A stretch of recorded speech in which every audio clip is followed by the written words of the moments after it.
Folks, we have to start out today because, and we got to talk about something uncomfortable, which is the fact that I don't think I've ever won this much in my life. I don't think I've ever won this much in my life. You know, when we came into this administration and they promised that they'd make America great again and you'd get sick of winning. I didn't believe them. And you know what? I can't believe how sick I am of winning these days.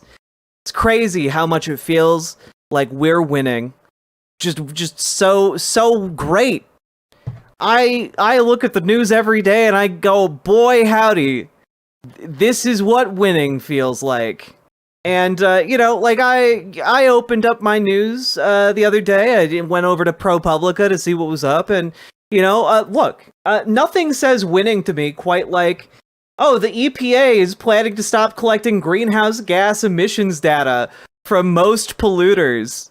I.e., we're just gonna blind ourselves, like we're basically gonna play peekaboo with the pollutants in our water supply and our air. The Trump administration is just going to be the Trump administration is just going to be like, hey, just cover your eyes, everybody, and you know the pollution won't exist anymore. You know, hey, do you want a resurgence of the black lung by just breathing city air? Congrats. But the black lung that you're going to contract in the Trump administration, it's just black from all of the winning, chat. It's just black from all of the winning. You know, those lungs that are pink and healthy looking, they're just not winning enough. Your body not dying of cholera, that's loser talk right now, okay? When you drink water and you're pretty sure it's not going to give you some kind of like brain amoeba that's going to eat your the matter in your brain, destroy your neurons one by one. That's surety in your water supply. That's just loser talk. The real winners are the ones who drink the brain-eating amoebas, all right? The real winners are the ones with just that much shit in their water. Because you know what? Real winning is understanding that, hey, some people might need to drink shit water, or water laced with arsenic, or water laced with, I don't know, some kind of industrial chemical. Let's say pesticides. Can we get a seance with tricky asterisk? I want to know how he feels about this administration so much. Oh God, no. I refuse. Lily Love Stuff, thank you for the $5 dono. But, you know, this is where we're at as a country. We're just winning so much. One of the things about this is that they rolled out this program to blind the EPA to pollutants, and they heralded it in the Trump administration as a huge win against red tape and you know, government regulation. And I just have to ask, like, how much of an onus was it on you to just like collect data on how much you were polluting the environment? You know, right? Like, it's only a big burden if you're doing a lot of polluting, right? But no, this will speed up industry for sure, and not just like allow a CEO or two to buy an extra half a yacht. You know, that's what winning is. Winning is when CEOs can buy a second boat that can gather dust in their warehouses, okay? That's real winning, chat. And, you know, I think to myself, you know, what does real winning look like these days? Well, I think even, you know, we have to take a look at what it means to win for, I think, middle America, right?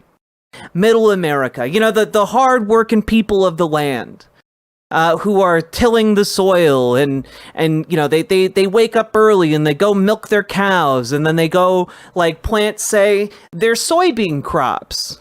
How are they doing with all of this winning? Well, I just have to go over to this. You know, I looked. I'm reading the news, and I come across this Semaphore article. China shuns U.S. soybeans in test for Trump's trade strategy, and you know that's a really level-headed way to title this article, because clearly we're winning so much that this is no test at all. Like, we've already passed the test to Trump's trade strategy with flying colors, because clearly, this is just a gigantic win for all of us. Except if you actually read the article, then it turns out that China has traditionally bought $13 billion worth of soybeans every year. And it in fact accounts for the majority of our soybean exports. And this year they have China's bought $0 of soybeans. So you know all of those farmers who can afford fields full of soybeans that don't get sold anywhere. You know all of those farmers who are like totally willing to just give up an entire harvest in the name of winning. They're winning so much they don't even need to sell their soybeans. So the USA will have lots of cheap soybeans. Well, you might think that, WPG Squirrel. However, there's a really big problem here, and it's that it now costs more because of the lack of people buying soybeans. It now costs more to plant the soybeans and raise the soybeans than it does. Like you get far less money back from that. You do not make a return on that investment. You lose money. So what this is setting up is a possible wiping out of a lot of farms that rely on selling soybeans. What we're looking here is at entire sections of the farming industry going under because they can't sell their soybeans. And this is already on top of the fact that USAID getting cut. The programs that the various government leaders and Elon Musk were like, oh, USAID, we're just spending so much money on other countries. Well, a lot of that USAID money actually went to American farmers. So that $13 billion that they're not getting from China, they're also not getting the billions in USAID money that they would typically get. So yeah, on top of that, like, the tariffs are basically shutting down the entire farming industry, like the entire industries around farms when it comes to like farm equipment, etc. Like, the supply chain is starting to corrode and break down as a result of everything that is happening. But you don't need a supply chain when you're winning this much. Am I right, folks? There's just too much winning happening, really. I'm overloaded by the amount of winning. Just like those farmers are about to be overloaded with debt. And winning. Debt and winning. And I also just want to, I kept looking because, I'm a silly little gal and I read the news like a curious person. And, well, when I came across this from earlier this month, just a few days ago. And I just kind of think, what it means to me to win? What it means to me to win is suddenly to not be able to get any compensation from airlines when they bump you off a plane unexpectedly through no fault of your own. You wanted to get to your destination? Tough luck, motherfucker. You're gonna have to win hard in order to get to your destination these days. Because airline companies have successfully lobbied the Trump administration to remove the requirements to compensate passengers who get booted from flights or get significantly delayed in their flights. So that's super fun and cool. Hey, you know what it feels like to win? It feels suspiciously like getting fucked over by airlines.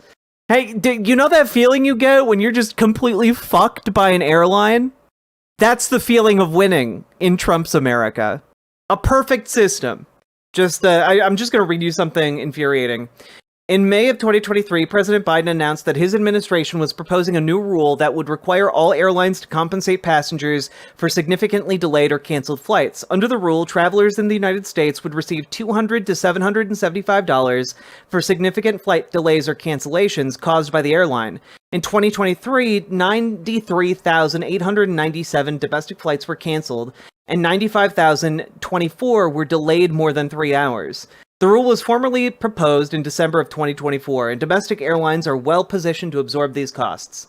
In the second quarter of 2025, for example, Delta recorded $2.1 billion in profit. That's not revenue, profit.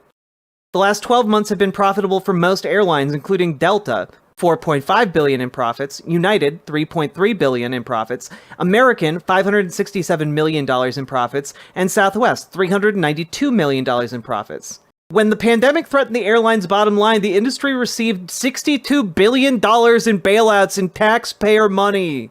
We gave airlines $62 billion, and they still get to rack in profits every year while paying us nothing back. But that's just winning, you know? That's just winning. They don't even have to compensate you anymore if your flight is late. Super, super cool. Yeah, because last week the Trump administration quietly canceled plans to compensate U.S. passengers for delays and cancellations. A short entry in the Federal Register said the rule was being withdrawn, consistent with the Department of Administration and administration priorities.